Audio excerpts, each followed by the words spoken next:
교재를 꺼내 봅시다. 48쪽이에요. 오늘 문학 마지막 부분이거든요. 그래서 오늘 문학하고 우리가 이제 다음 주에는 이제 화자 부분 뒷부분 다시 이제 할 거예요. 그래서 오늘 부분은 문학을 우리가 받아들이고 우리가 생활화해야 된다라는 이제 부분이거든요. 자, 먼저 문학 작품의 수용 나와 있네. 문학 작품이 어떻게 이루어져 있는지 그리고 맥락에 대해서 나와 있는데요. 자, 우리가 맥락 부분이 크게 어떻게 나뉘어져 있냐면 작가, 독자, 사회문화, 문학사 등 다양한 외부 맥락이 다 연결돼 있다라는 거야. 그래서 이 문학 작품과 각각의 요소로 관계를 맺고 있다라는 소리거든요. 그래서 문학의 맥락은 작가 맥락, 작가 입장에서 보는 거예요. 그래서 작가가 어떤 의도에서 썼는지, 어떤 생애를 살아왔는지 이런 거. 독자 맥락은 말 그대로 독자에 따라서 받아들이는 게 다르다라는 거지. 그래서 우리가 뭐 가볍게 얘기하면 똑같은 작품을 읽어도 뭐 시연이는 아예 감흥이 없을 수도 있고, 근데 막 채연이는 내 과거가 생각난다 뭐 이렇게 할 수도 있고, 그치? 받아들이는 거에 따라서 교훈과 깨달음이 달라질 수 있다라는 소리고, 사회문화적 맥락은 말 그대로 우리만 알 수 있는 것들이라고 보시면 되거든요. 문화적인 것들. 뭐 예를 들어서 우리는 뭐 노인을 공경해야 된다 뭐 이런 것들이 있다던가, 아니면 우리는 뭘 겪었어? 6.25 전쟁을 겪어서 분단을 겪었잖아요. 분단에 대한 아픔 이런 것들이라든가 우리만 이제 공유할 수 있는 문화적인 것들, 이런 것들 사회문화적 맥락이라고 보시면 되고, 문학사적 맥락은 우리가 말 그대로 문학도 각각 역사가 있다라는 거예요. 거기 안에서 이 작품이 어떤 의미가 있는지 이런 것들을 볼 수 있거든요. 그래서 맥락, 작가 맥락, 독자 맥락, 사회문화적 맥락, 문학사적 맥락 이렇게 나뉘어질 수 있는데, 이 중등학교 때는, 우리 중등 때는 뭐에 대해서 이제 배웠냐면 문학을 해석하는 관점과 이 맥락이 조금 연관이 되거든요. 그래서 가장 기본적으로 생각해야 되는 게, 우리가 문학 작품이 있으면 해석하는 관점이 있다라는 거죠. 우리 이거 3학년 때 배웠어요. 중3 때 배웠어. 그래서 작가 입장에서 보는 거, 그치? 시대나 현실 입장에서 보는 거, 그리고 독자 입장에서 보는 거, 이렇게 따라서 달라졌어요. 그래서 먼저 작품 자체만 보는 거야. 시나 소설이든 그 작품에 나온 것만 보고 해석하는 것을 내재적 관점이라고 하고, 같은 말로 우리가 예를 들어서 뭐뭐처럼 뭐뭐 같이 하면은 취규법 이렇게 나오잖아, 그치? 탑이 거의 조금 딱딱 떨어져요. 그래서 같은 말로 절대론적 관점이라고 한다라고 보시면 되고요. 자, 그런데 우리는 작품만 볼 수는 없어. 이런 외부적인 요소도 봐야 된다 이 말이야. 이런 외부적인 요소도 봐야 된다는 게 외재적 관점이라고 보시면 돼요. 외재적 관점이라고 보시면 되고요. 자, 그 중에 세 가지로 나뉘어지는 거예요. 자, 먼저 작가 입장에서 보는 거는 아까 전에 나왔던 우리 작가 맥락 있죠? 작가 맥락과 비슷하다라고 생각하면 돼. 작가나 시인이 어떤 생애를 살았는지, 어떤 의도로 이 작품을 썼는지, 이거를 통해서 해석하는 것을 뭐라 하냐면, 자, 작가나 시인은 자신의 생각을 표현하는 사람을 생각하시면 돼요. 그래서 뭐라고 본다? 표현론적 관점이라고 보고요. 표현론적 관점. 그리고 자, 시대나 현실을 보는 게 있는데, 작가도 사람이잖아, 그치? 그 사람이 겪은 시대나 현실이 작품에 반영될 수밖에 없다라고 보는 거예요. 그래서 시대나 현실 위주로 보는 것을 반영론적 관점이라고 해요. 그래서 이런 반영론적 관점이 가장 많이 나오죠. 뭐 예를 들어서 윤동주 씨가 나오면 일제강점기야, 광복을 바래, 이렇게 해석을 하잖아, 그치? 그래서 그때 시대나 현실 보는 게 무슨 논적 관점? 반영론적 관점이라고 보시면 되고요. 자, 독자 입장에서 보는 게 아까 전에 했던 독자 맥락이랑 비슷하다고 생각하시면 돼요. 독자마다 받아들이는 교훈이나 깨달음 뭐 이런 것들이 다 다르다 이 말이야. 그래서 독자 입장에서 해석하는 것을 효용론적 관점, 같은 말로 수용론적 관점이라고 봅니다. 그래서 이거는 문학을 해석하는 관점이라고 보시면 돼요. 그래서 크게 내재적 관점, 내재적 관점, 외재적 관점으로 나뉘어지고 자세히 외재적 관점에 세 가지가 있다고 표현론적 관점, 반영론적 관점, 효용론적 관점 이렇게 생각을 하시면 돼요. 근데 이러한 관점과 이제 연결돼서 나오는 게 맥락이라고 보시면 돼요. 이 맥락을 통해서도 작품을 다양하게 해석할 수 있다라는 소리라고 생각하시면 될 것 같아요. 자, 밑에는 문학의 내용과 형식이요. 말 그대로 내용은 담고자 하는 거라고 보시면 되겠죠. 형식은 작가가 이 전달하고자 하는 내용을 효과적으로 담아내기 위한 갈래라고 보시면 돼요. 그래서 우리가 앞에서 배웠던 우리 문학의 갈래는 총 몇 가지 있지? 네 가지. 네 가지. 여기서는 세 가지밖에 안 나왔죠, 그렇죠? 서정 갈래는 시고요. 시. 서사 갈래는 수필이고요. 소설이고요. 잘못 말했어. 소설이고요. 극 갈래는 말 그대로 극이에요. 그 나머지 이게 수필이잖아, 그치? 수필은 어디 갈래에 속할까?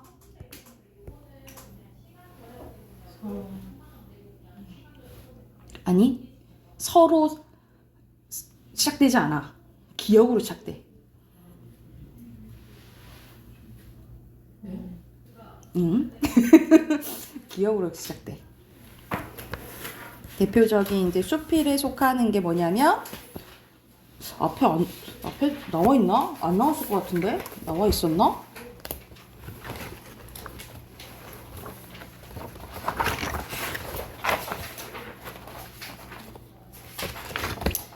교술갈래라고 해요. 교술갈래. 그래서 이렇게 총 4가지예요.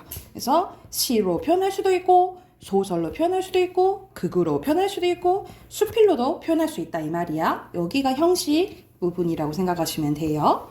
오른쪽으로 갈게요. 문학 갈래 특성 이해의 의의입니다.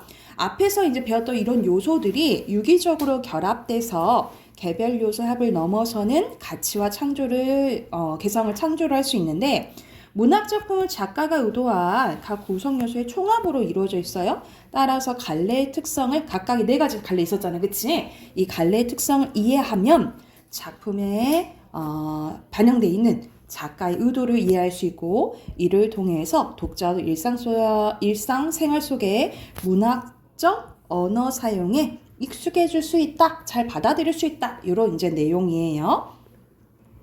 그리고 밑에는 문학의 생활화라고 한다는 건데 말 그대로 우리가 평소에 문학을 잘 즐기고 뭐 해야 된다? 향유해야 된다. 이 말인데 평소에 독서 생활을 잘하고 독서 생활 잘하고 거기서 교훈과 깨달음과 아름다움을 느끼면서 잘 즐기자 이런 이제 내용이라고 보시면 돼요.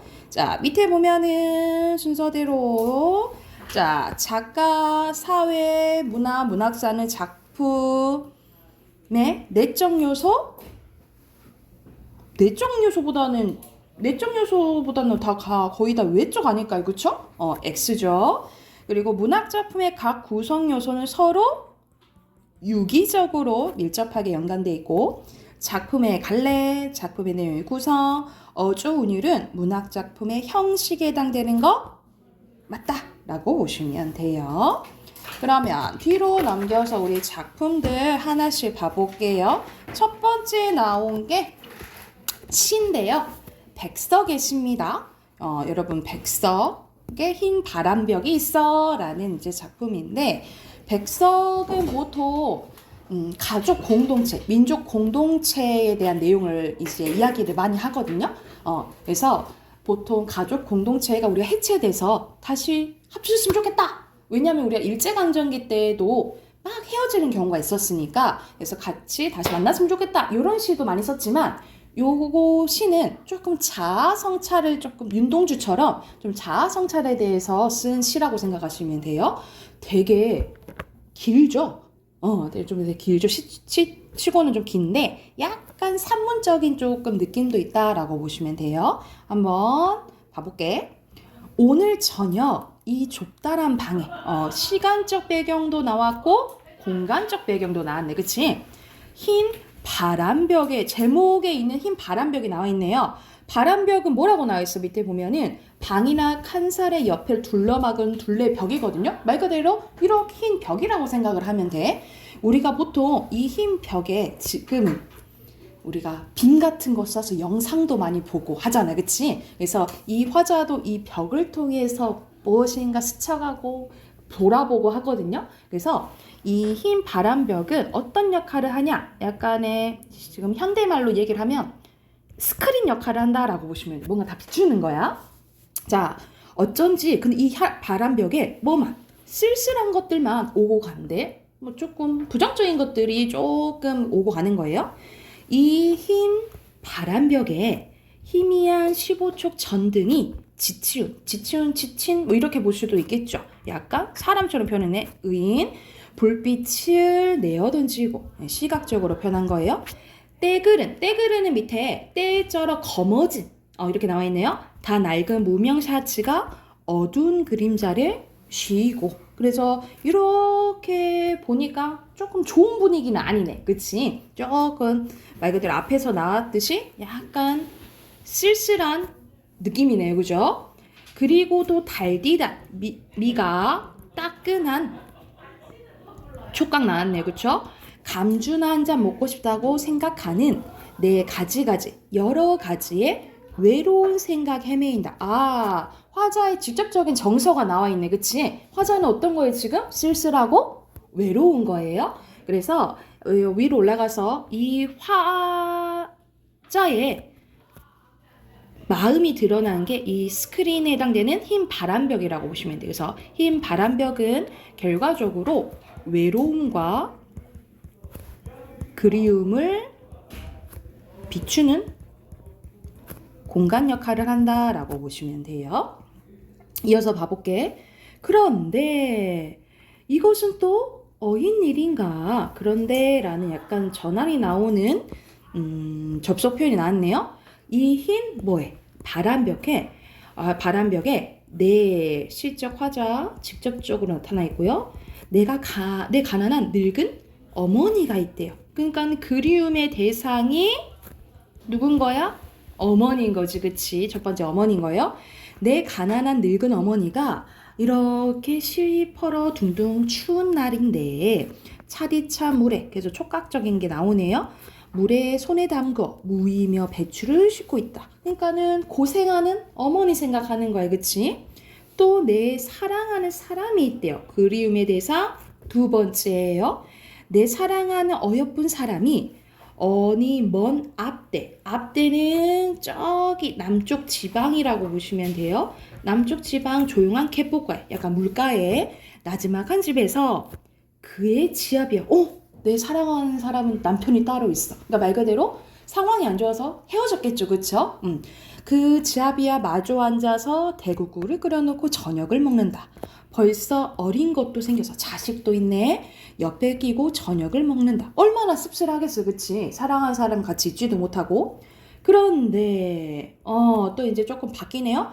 또 이즈마카의 어디 사이인가 이 흰 바라벽엔 내 쓸쓸한 얼굴을 쳐다보며 이제 나를 성찰하는 거예요. 자아 성찰 이제 들어가는 거야.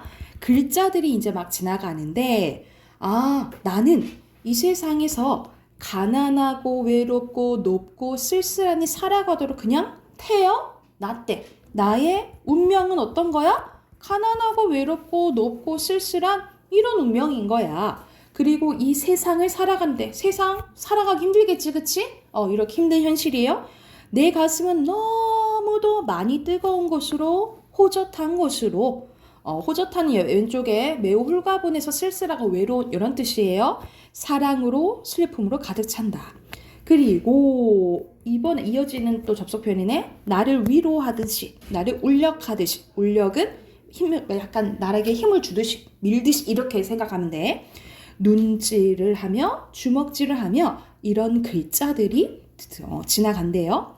하늘이 이 세상의 내일적에 그가 가장 귀해하고 사랑하는 것들은 모두 가난하고 반복되네. 외롭고 높고 쓸쓸하니 그리고 언제나 넘치는 사랑과 슬픔으로 살도록 만드신 거다. 그러니까는 운명을 순응하는 거예요. 그러니까 앞에서는 나는 왜 이렇게 힘들지? 나 왜 이렇게 외롭고 쓸쓸하지? 이렇게 힘들어 했잖아. 그치? 근데 약간 생각을 바꾼 거야. 타고난 운명 어쩔 수 없지. 그러면 하늘이 가장 귀하고 날 사랑해서 날 이렇게 태어나겠는갑다. 그러면 어쩔 수 없이 그렇게 살아가야겠지 라고 순응한 약간 생각의 전환이 일어났다라고 보시면 돼요. 그래서 여기서는 운명의 수용하는 거라고 보시면 되고, 초생달과 바구지꽃과 짝새와 당나귀가 그러하듯이, 그러니까 보통 이런 생물체들이 그러하듯이 나열됐네, 뭐 열거라도 볼 수 있겠죠, 그쵸? 또 피랑시스템, 도연명과 라이널 마르케가 그러하듯이 여기서는 시인들의 이름들이 나열됐거든요. 이 시인들은 어떤 시인들이냐면 이 사람들도 녹록치 않은 삶들은 힘들게 살아간 시인들 중에 하나거든요. 근데 이렇게 힘들지만 뭐는 많이 썼어.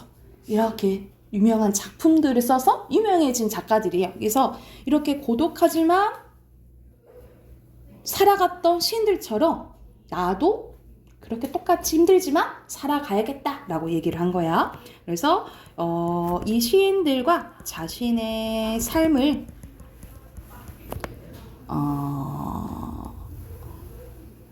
약간 같다고 동일하면서 자신의 삶을 정당화하고 있다라고 보시면 돼요. 순응하는 거지. 그래서 동질감을 느끼면서 나도 저것처럼 이 시인들처럼 고생하지만 뭐 좋은 작품들 써봐야지, 잘 살아봐야지 이렇게 이야기한 시라고 보시면 될 것 같아요. 그래서 주제가 고단한 삶 속에서도 고결함, 이 시인들처럼 고결함을 잃지 않으려는 삶의 자세에 대해서 이야기한 시라고 보시면 될 것 같아요. 그래서 이거 참고하면서 네 문제 있거든요. 52쪽까지 풀어볼게요.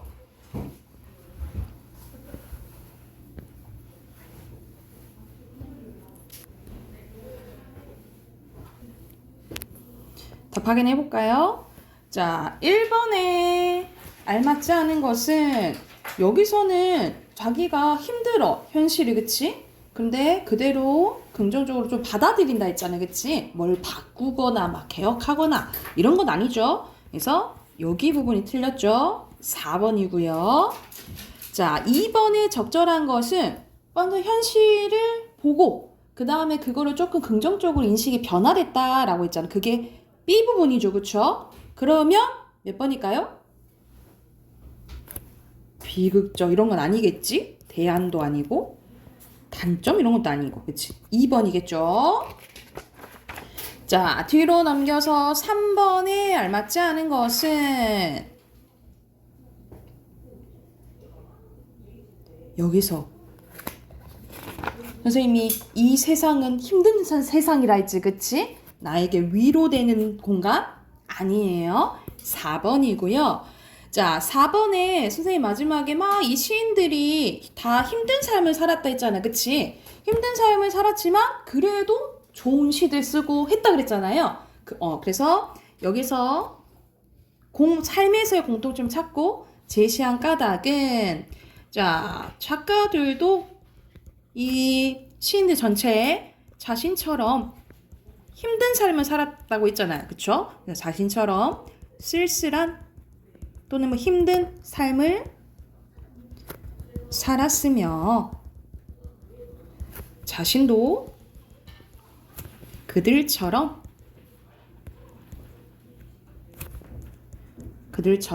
좋은 작품들 써야지. 말 그대로 높은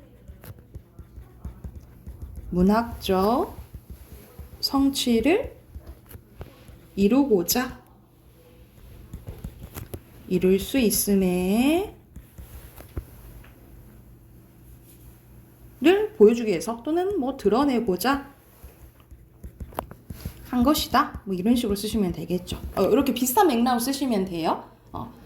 작가들도 나처럼, 시인들도 나처럼 힘든 삶을 살았고, 그리고 더 높은 문학적 성취를 보여주기 위해서, 더 좋은 뭐 시를 쓰기 위해서 이렇게 생각하시면 될 것 같아요.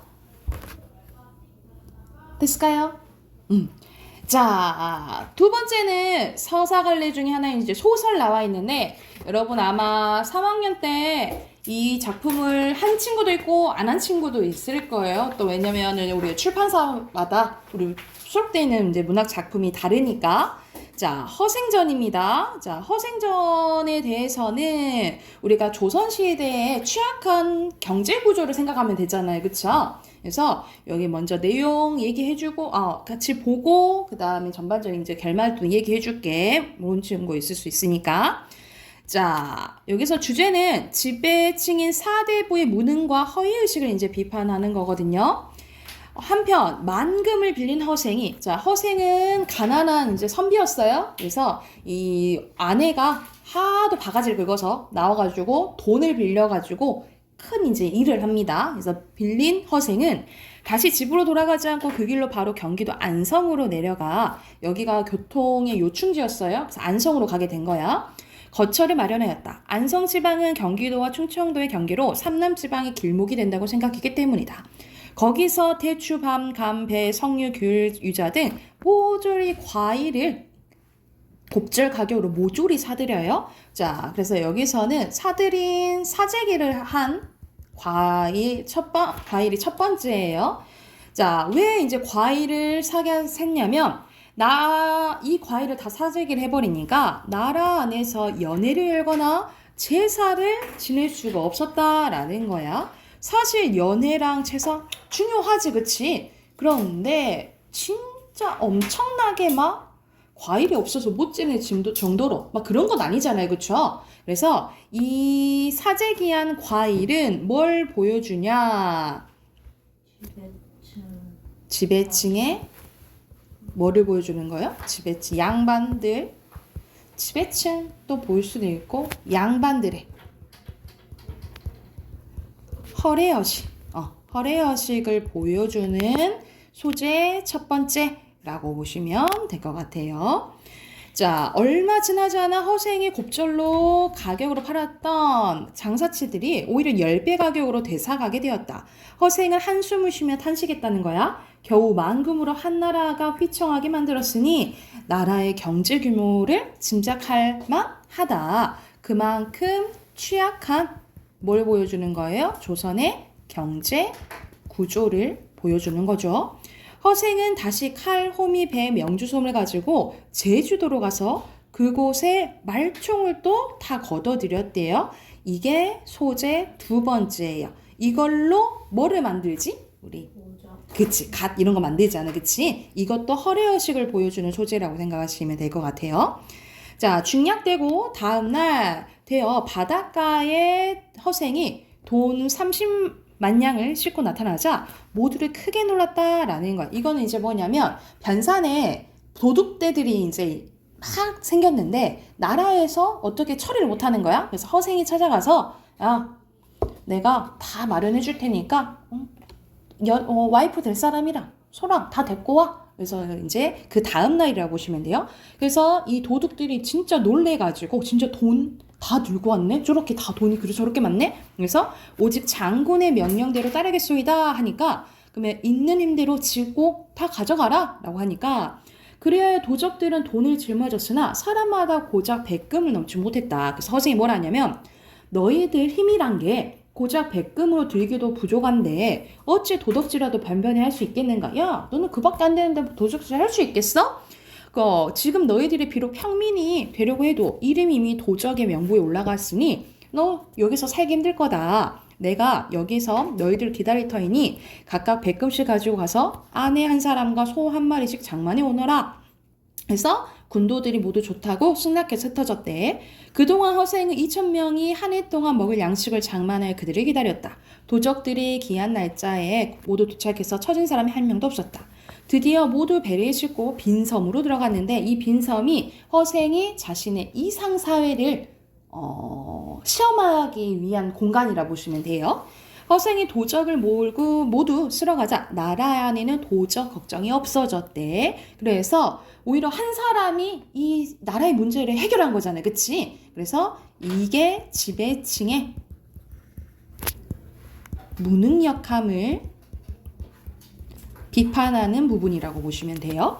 한편 섬으로 들어간 허생이 도적으로 나무를 찍어서 집을 짓고 대나무를 엮어서 울타리를 만들었다. 땅 기운이 온전하다 보니 온갖 곡식이 심는 대로 그 곡 무성하게 자라고 김을 메고 쟁기질하지 않아도 한 줄기에 9이삭이 달렸다.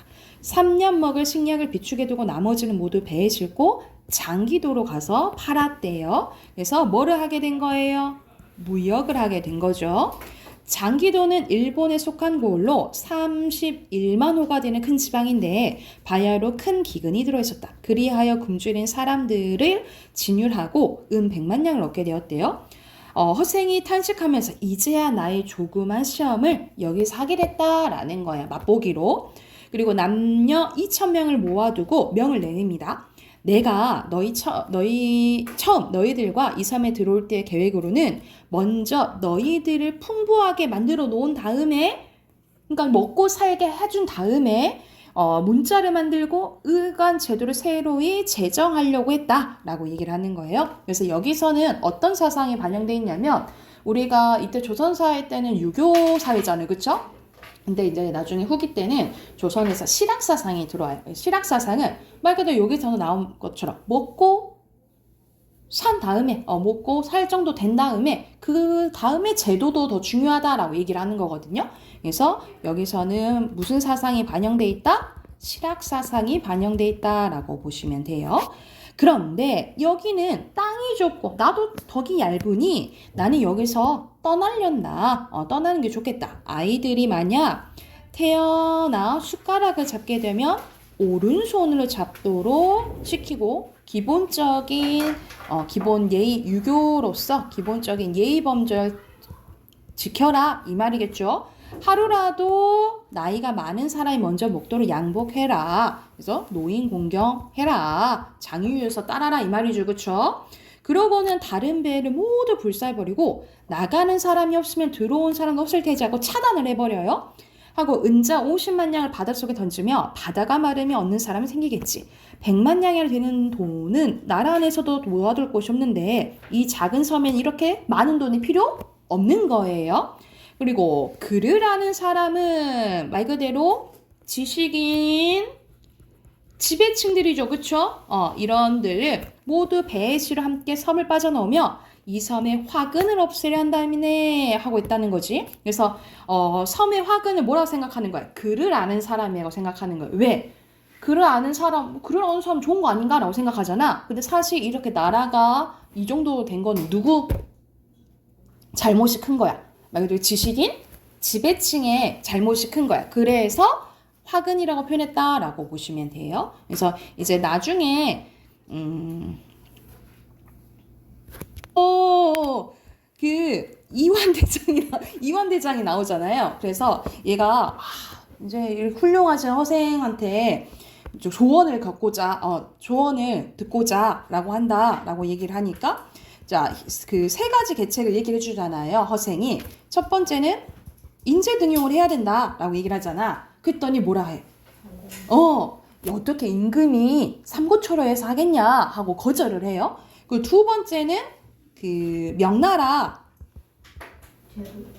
명나라에 이제 명나라 망했잖아.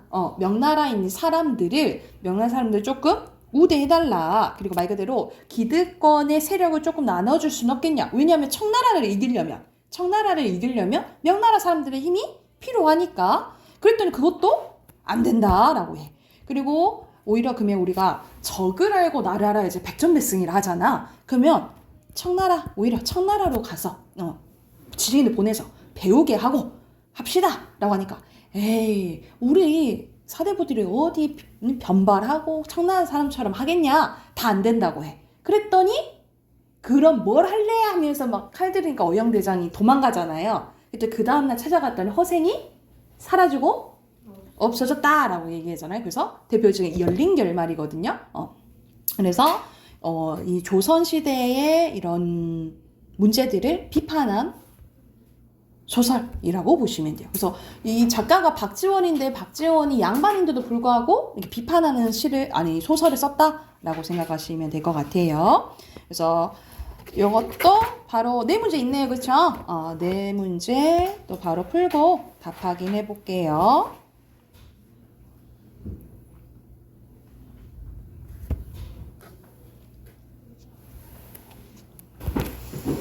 자, 답 확인해 봅시다. 1번에 알맞지 않은 것은? 5번. 땡. 4번. 여기가 장기도가 아니라 어디죠? 그냥 빈? 섬이잖아. 장기도는 무역했던 섬이잖아요. 그쵸? 4번이고요. 2번에 적절한 것은? 1번. 오케이. 1번이에요. 자, 3번에 알맞지 않은 것은? 3번. 땡. 여기서는 디귿은 홀로 여기서는 무능력한 걸로 그냥 봤구나.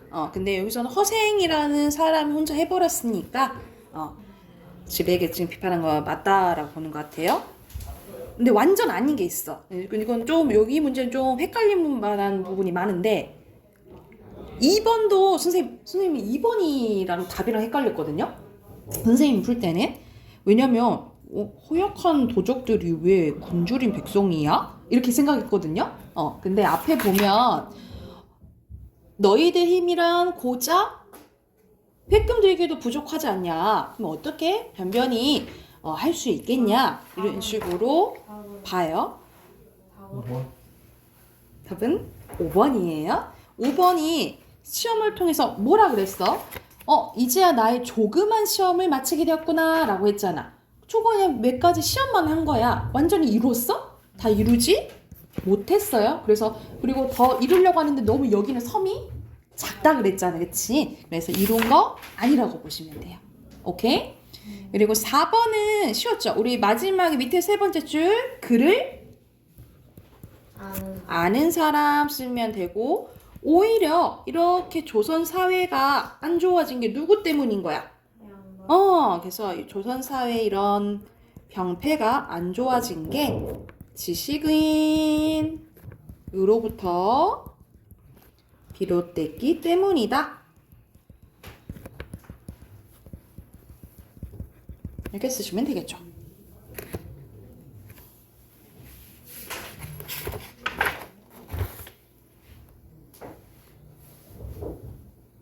됐을까요? 자, 우리 마지막 56조 작품 하나 더 볼게요. 자, 여기서는 작품 두 가지가 이제 나오는데 수능시험 22학년도 수능시험이에요. 정훈의 탕군가 나오고요. 이건 가사예요, 여러분. 그리고 위백규의 농가 이제 나오는데 자, 첫 번째 부분 보면 탕군가 한번 봐볼게. 배틀북도 쓸 데가 없어. 일도 할 게 없는 거야. 배틀북도 쓸 데가 없어. 빈 벽에 남겨두고 솥시루도 벼려두니 붉은 빛이 다 되었다. 그래서 솥시루 이제 찌는 그런 기기도 하도 안 쓰니까 이제 녹이 쓴 거예요. 녹 때문에 붉은 빛이 다 되었다라는 거야. 세시상마 명절 제사는 무엇으로 해 올리며? 제사 올릴 것도 없는 거죠. 원근 친척, 가까운 친척, 내비로 한 게 손님들을 어이에서 대접할 거. 그러니까는 말 그대로 가난한 형편 지금 얘기를 하는 거예요. 이 얼굴 지녀 있어 어려운 일이 하고 많다. 어려운 일이 많은데 이 원수 군기를 어이해서 여의려뇨. 여기서는 이 원수 군기는 가난을 뜻하는 귀신이라 나와 있잖아요. 그쵸? 그러니까 말 그대로 가난을 사람처럼 표현을 한 거야. 전체적으로 의인법 쓰였다라고 보시면 돼요. 어이에서 이 가난한 이 귀신이랑 어떻게 헤어지지? 라고 얘기를 하는 거예요.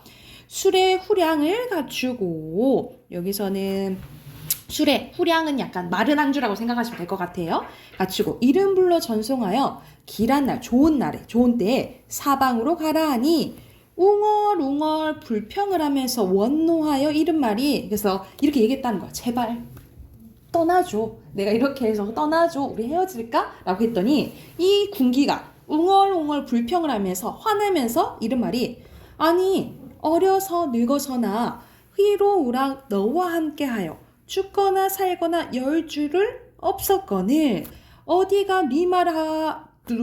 가서 누구의 말을 듣고 가라 하면서 이르느뇨. 그러니까 말 그대로 군기가 뭐라 했다 이 말이야. 야 너랑 나랑 어렸을 때나 좀 나이 먹었을 때나 너랑 항상 함께였는데 너 누구 말 듣고 나한테 가라 그래. 난 항상 너와 함께야 라고 얘기를 했다 이 말이야. 그래서 우는 듯 꾸짖는 듯 온가지로 협박하거늘 돌이켜 생각하니 그래 군기야 네 말 맞네 라고 얘기를 했다 이 말이야. 무정한 세상은 다 나를 버리거늘 네 혼자 유신하여 나를 안 잊어버리거든. 너무 웃기지.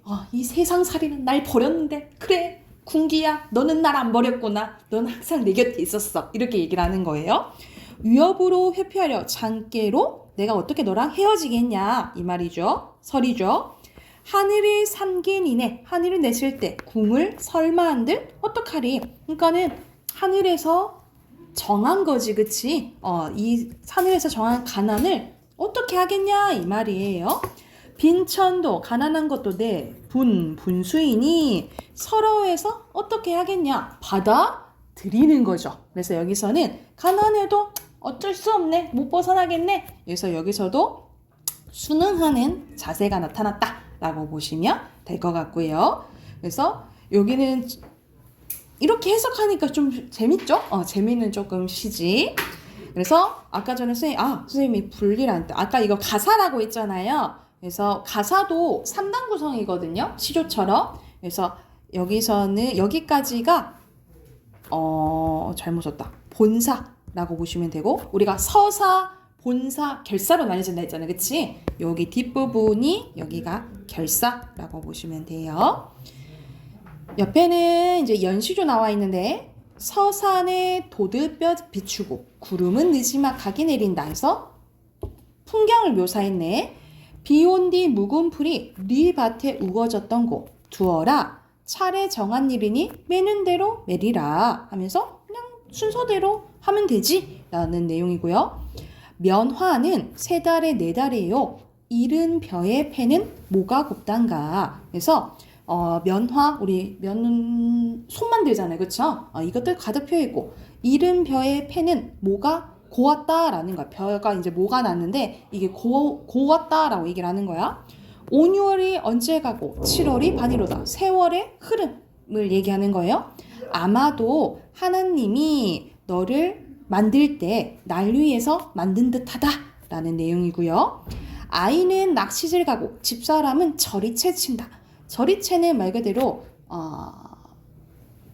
겉절이 한다 이 말이에요. 음식 뭐 장난한다 이런 거고. 새밥 읽을 때 세수를 걸러서라. 아마도 밥 드리고 잔 잡을 때 흥에 겨워노라 하면서 여기서는 제목이 농가잖아요. 농촌의 이제 모습을 그린 시라고 보시면 될 것 같아요. 그래서 밑에 보면 알맞지 않은 것은 이내 A에서는 술의 후량을 갖춰하자는 의뢰를 통해서 군기야 너 갈래? 좋은 날 갈래? 예우 표현하고 있는 거 맞다 라고 볼게요. 화자는 시간의 경과를 의식해서 세 달에 네 달에 열린 면화에 대한 만족감 잘 열렸다 했잖아요. 그치? 그리고 화자는 군과의 관계를 화자는 너의 관계를 운명적으로 여기는 관점 있냐라는데 말 그대로 하늘 이야기 나오잖아. 그치? 하늘이 그랬다. 맞다라 볼게요. 화자는 옳도다라는 응답으로 네 말을 수용하는 태도. 그래 네 말이 맞네 라는 말 나오잖아. 그치? 화자는 반이로다라는 감탄으로 패는 모가 고왔다라고 얘기했잖아. 그치? 기대가 맞고요. 그리고 여기서는 각각 초월적인 하늘과 하느님을 예찬하는 거예요. 그냥 하느님이 그렇게 됐나 보다 라고 얘기하잖아. 예찬 둘 다 없어요. 그래서 5번이라고 보시면 돼요. 이해됐을까요? 이런 식으로 오늘은 이제 여기서는 극이랑 수필은 안 나왔는데 전반적으로 앞에서 했던 이론은 우리가 문학의 내용과 형식 했고요. 각각의 시랑 대표적인 소설 봤다라고 보시면 될 것 같아요. 선생님이 허생전 관련된 문제 조금 뽑아놨거든요. 허생전 관련 문제 좀 조금 풀게요.